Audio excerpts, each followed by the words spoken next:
Bonjour Clélie. On va commencer par la mort, le lynchage de Louis, 17 ans, à Narbonne la semaine dernière. Et je voulais vous poser cette question. Est-ce qu'on sait encore finalement regarder un drame tel qu'a vécu ce jeune Louis, tabassé à mort, pour ce qu'il est, sans tomber forcément dans la critique de la récupération politique ou même dans la récupération politique? Juste les faits. Thomas Bonnet. Écoutez, moi j'ai écouté Laurent Nunez, j'ai lu et écouté Laurent Nunez. Il y a quelque chose qui saute aux yeux, c'est qu'il est dans une forme de volonté d'apaisement. C'est ce qui, à chaque fois, est sa ligne de conduite sur tous les sujets, la fête de la musique, les relations franco-algériennes, les drames qui émaillent malheureusement notre actualité.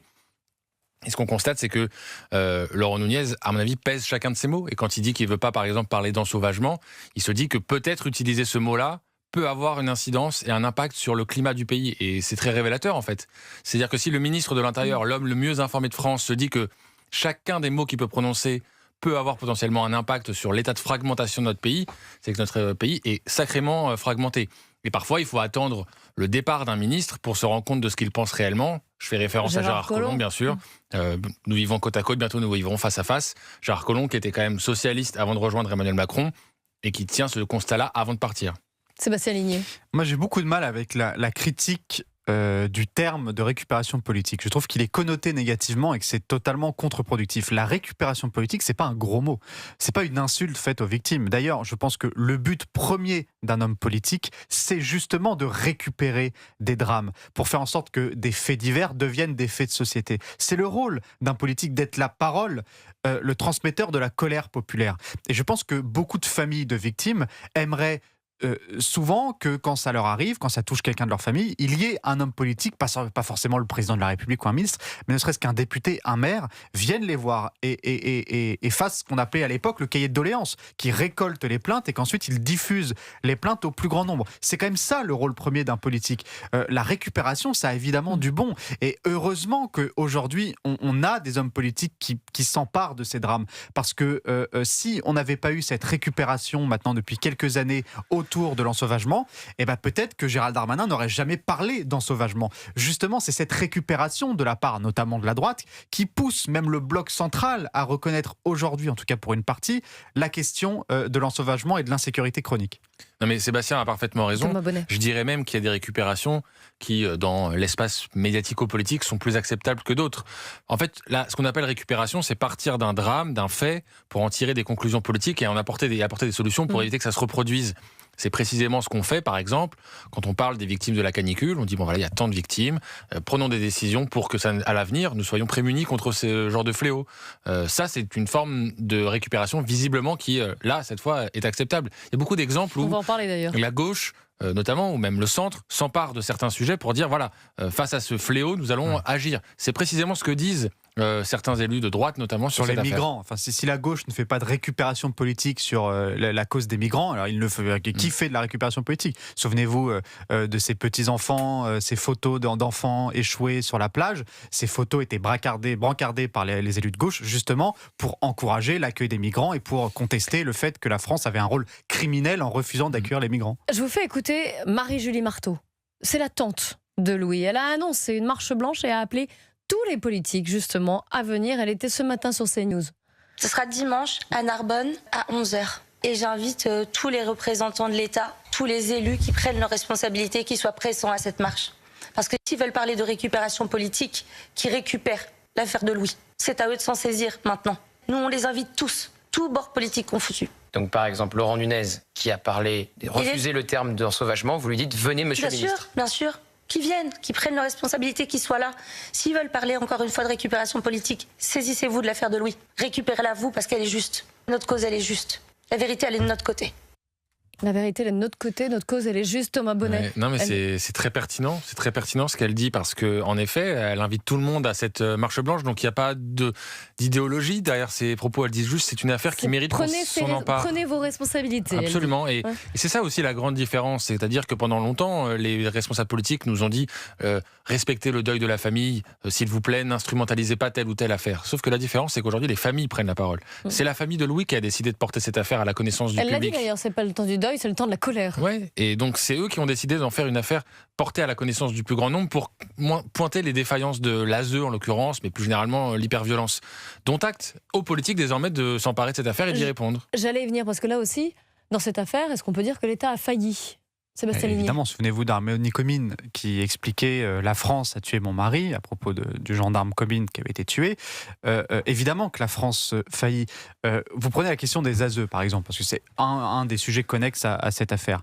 On voit très bien que la France est complètement démunie face aux aides sociales à l'enfance, qu'on a délégué ça aux départements qui ne peuvent absolument pas gérer la masse d'enfants démunis qui arrivent aujourd'hui dans les aides sociales à l'enfance.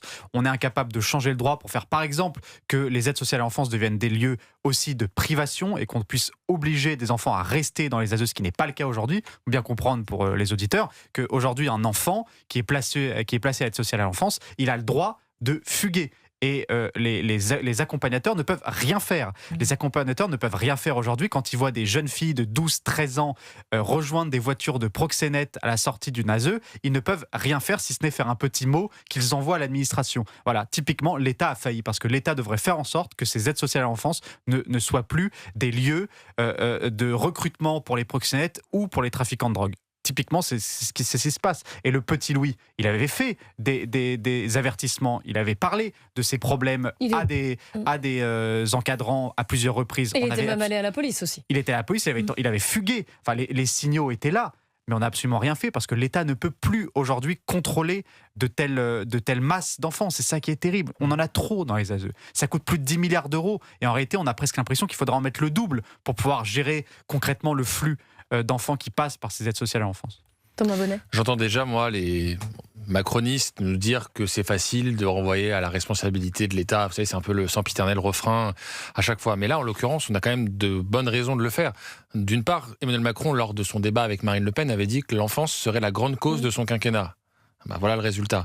Et puis d'autre part, en effet, les moyens, c'est-à-dire l'état de nos finances, aussi a un impact sur ce genre de dispositif. C'est-à-dire que l'argent que vous n'avez pas, vous ne pouvez évidemment pas le mettre dans l'ASE et donc vous assurer que les enfants qui sont placés là, donc les enfants dont vous avez la charge en tant qu'État, sont bien traités et ont toutes les chances de s'en sortir une fois atteint les 18 ans. Or, ce que l'on constate en effet, c'est les agressions sexuelles, c'est l'hyperviolence qui y règne, c'est des éducateurs dont les profils parfois ne sont pas vérifiés. Enfin, je veux dire, c'est une succession de défaillances qui en fait ne sont même plus juste des défaillances, c'est systémique. Il y a un problème à l'ASE.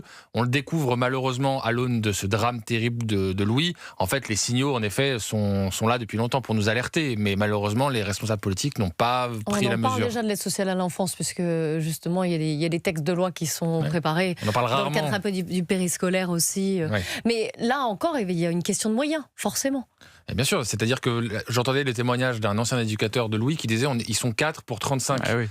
Par définition, à l'ASE, généralement, ce sont des enfants qui ont besoin d'avoir un encadrement, qui ont besoin d'avoir de l'attention, qui ont besoin d'avoir des éducateurs. Vous ne pouvez pas avoir 4 éducateurs pour 35 personnes. Il y a forcément des moments où ça échappe à leur contrôle, ça échappe à leur vigilance. Et là, c'est à ce moment-là qu'interviennent les problèmes, la violence, les faits d'agression sexuelle. On avait un ancien surveillant de nuit d'une ASE qui était sur Europe 1 ce week-end avec nous et son témoignage il était édifiant parce qu'il expliquait bien que, évidemment, il y a une question de moyens, mais comme toujours en France, de la même manière qu'on pourrait faire la même chose avec la justice, il y a aussi une question de à quoi sert l'argent qu'on envoie. Il nous expliquait, il y a un problème de bureaucratie même au sein des ASE avec une multiplication de rôles de bureaucrates qui ne sert absolument à rien. Et puis il y a une question de philosophie générale.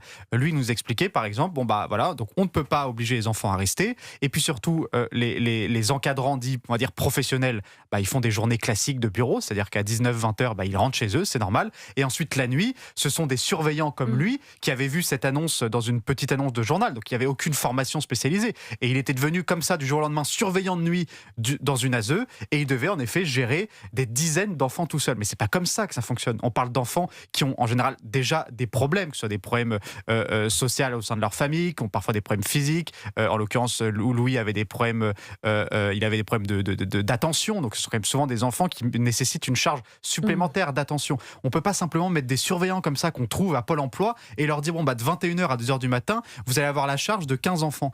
Comment voulez-vous que ça ne finisse pas en drame? Sébastien Ligné, Thomas Bonnet dans Europe 1 Info. La justice est en grève d'ailleurs aujourd'hui, en colère contre le garde des Sceaux. Ce sera au menu d'Europe 1 Info. 13h28 sur Europe 1. 13h, 15h. La France sort progressivement de l'épisode caniculaire. Plus aucun département n'est placé en vigilance rouge. 4 restent en alerte orange, les Alpes de Haute-Provence, les Alpes-Maritimes, le Var et la Corse. Une cellule interministérielle de crise se réunit cet après-midi pour dresser le bilan. Selon Santé publique France, la canicule a provoqué au moins 1000 décès supplémentaires entre mercredi et vendredi dernier. Les SAMU restent fortement sollicités, même si la situation est jugée sous contrôle. Et Météo France n'exclut pas un nouveau pic de chaleur dès la semaine prochaine, la semaine du 6 juillet. L'émotion est toujours très vive à Tromblaine, près de Nancy, après le crash d'un avion léger lors d'un baptême de parachutisme. 11 personnes ont perdu la vie. L'enquête se poursuit et aucune piste n'est écartée. Journée justice morte aujourd'hui. Magistrats et avocats protestent contre la réforme de la justice criminelle et dénoncent également la gestion de l'affaire Liana par le garde des Sceaux. À l'international, les États-Unis et l'Iran annoncent suspendre leurs attaques mutuelles et poursuivre les discussions, notamment autour du contrôle stratégique du détroit d'Ormuz. La porte-parole du gouvernement apporte son soutien à la candidature d'Édouard Philippe pour la présidentielle. Il est aujourd'hui plus que les autres dans la capacité de rassembler largement, estime Maud Bréjon. Le Canada, premier qualifié pour les 8e de finale de la Coupe du Monde de foot, victoire 1-0 contre l'Afrique du Sud. Ce soir, la suite des 16e de finale, Brésil-Japon à 19h, Allemagne-Paraguay à 22h30 et Pays-Bas-Maroc à 3h du matin. 13h, 15h, Europe 1 Info. Avec Clélie Mathias sur Europe 1 et vos 2 chroniqueurs, Clélie, les 2 journalistes politiques, Sébastien Lénier et Thomas Bonnet. On va parler de la journée justice morte de cette fronde finalement contre Gérald Darmanin. Écoutez Béatrice Brugère, magistrate, secrétaire nationale du syndicat Unité Magistrats, qui a dénoncé la dimension politique dans cet appel à la grève des magistrats. Elle était sur Europe 1 ce matin.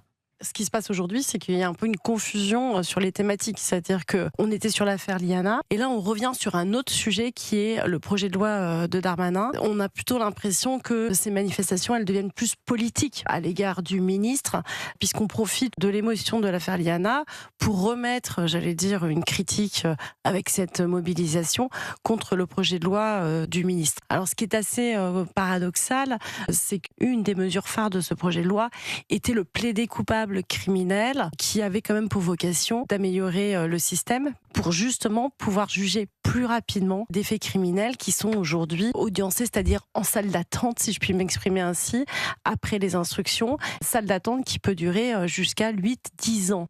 Sébastien Lénier, on a l'impression que ça tourne au bras de fer finalement entre les magistrats et Gérald Darmanin. Totalement.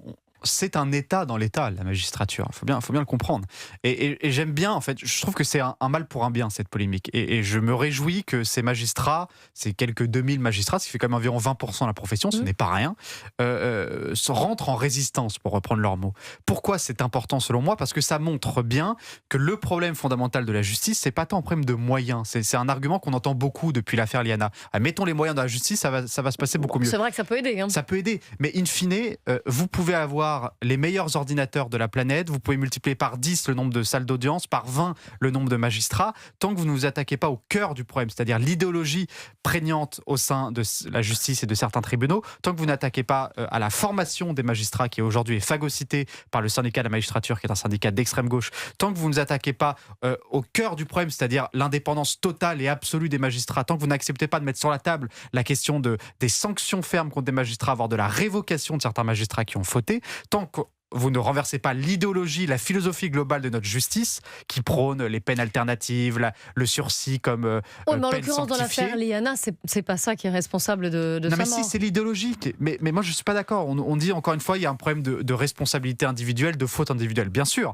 Mais il ne faut pas oublier à ces fautes individuelles, il ne faut pas occulter le problème global de philosophie générale de cette justice-là. Et ça, c'est un chantier d'ampleur. Et ça va demander des moyens conséquents. Parce que si les magistrats sont capables de rentrer en résistance contre Gérald Darmanin, mais imaginez une seule seconde ce qui se passera si un jour le RN arrive au pouvoir. Mais si le RN demain arrive au pouvoir et tente de passer une loi un petit peu ferme sur la justice, mais on a un risque que les magistrats rentrent en résistance et refusent d'appliquer les règles. Pour bien vous comprendre que voilà, il va falloir débusquer certains magistrats qui refuseront d'appliquer la loi comme c'est déjà le cas aujourd'hui. La responsabilité des magistrats n'est pas tabou, la vôtre non plus. C'est le secrétaire général adjoint de l'Union des syndicats des magistrats, Aurélien Martini, qui le dit. Hein. Oui, il dit ça à Gérald Darmanin. Thomas Bonnet, oui, bien sûr. Gérald Darmanin qui est là depuis 1 an. Donc ce serait lui qui devrait apporter la responsabilité d'années, de décennies de politique pénale. Je crois que c'est un peu fort de café de dire ça quand on est magistrat. Mais moi, je suis assez fasciné par le sentiment de toute puissance qui habite ces magistrats. C'est-à-dire qu'ils sont quand même mis en accusation, pas individuellement, mais le système de l'organisation est mis en accusation assez régulièrement sur l'opacité de certaines décisions, sur le corporatisme, sur l'idéologie parfois de certaines décisions aussi. Et malgré tout, après une affaire aussi terrible que celle de l'IANA, ils parviennent quand même à inverser la situation où désormais c'est eux qui demandent des comptes au ministre. Ça devrait être l'inverse. La logique voudrait que ce soit l'inverse. Et d'ailleurs, c'est ce qu'essaie de faire Gérald Darmanin, en disant il y aura des sanctions, on va aller chercher les responsabilités, etc. Pour le simple fait de questionner le magistère moral des magistrats, eh bien, il est visé désormais par les juges. Alors Moi, peut-être qu'il aurait dû attendre les conclusions finales du rapport d'inspection.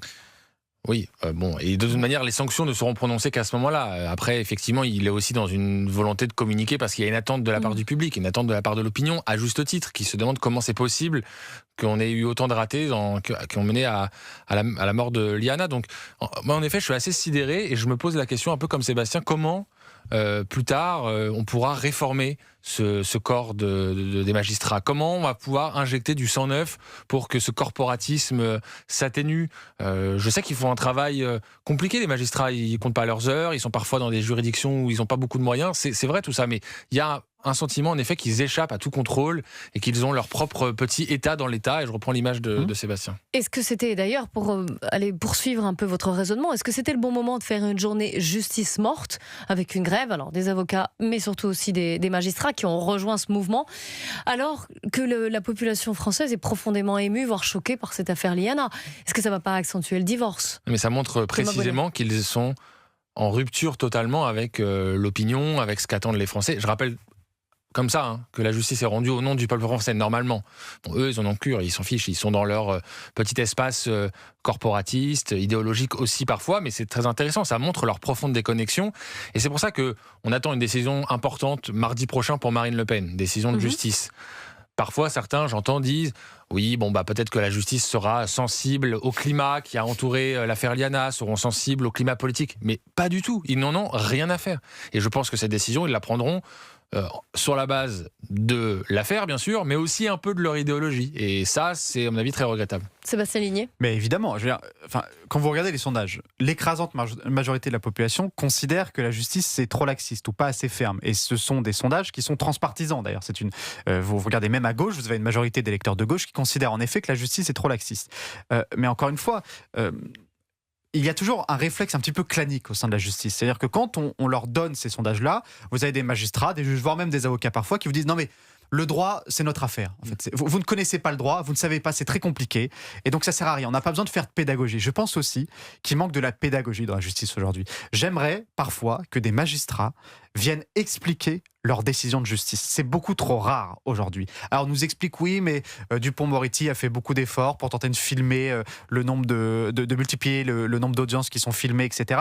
Mais c'est pas suffisant. Il y a quand même un besoin de pédagogie. Quand vous lisez un compte-rendu de décision, par exemple, on reprend Marine Le Pen, vous lisez les 400 pages du compte-rendu du procès de Marine Le Pen en première instance, mais pour quelqu'un qui n'a pas fait d'études de droit, c'est incompréhensible, c'est illisible, c'est beaucoup trop long. Personne n'a le temps de lire tout cela. Le magistrat devrait avoir l'obligation d'expliquer concrètement, simplement, et de justifier une décision de justice. Et il y a une autre proposition que certains mettent sur la table, c'est de multiplier aussi les recours à des jurés populaires. Ça aussi, c'est une bonne décision. C'est remettre de la démocratie, remettre les Français, le peuple français, au cœur des tribunaux. On sait aujourd'hui que les jurés populaires sont réservés aux cours d'assises, donc aux procès les plus graves, les meurtres, etc., ou les viols d'enfants, et évidemment le terrorisme. Pourquoi pas imaginer un monde où les jurés populaires soient amenés à délibérer sur des procès un petit peu plus communs. Par exemple, pourquoi pas des procès qui concernent des hommes et des femmes politiques. Ce ne serait pas étonnant que des hommes et des femmes politiques soient jugés par ceux qui les élisent. Voilà, c'est Est-ce que ça se fait pas dans les urnes ? Ah bah oui, mais enfin, quand on potentiellement on décide de l'élection présidentielle dans un tribunal, on peut être tenté d'expliquer aux juges mais pourquoi ce ne seront pas les Français qui décident si oui ou non cette femme doit pouvoir être candidate à Il l'élection faut déjà présidentielle. pouvoir aller jusqu'aux urnes, ce qui n'est pas forcément le cas de Marine Le Pen. Exactement.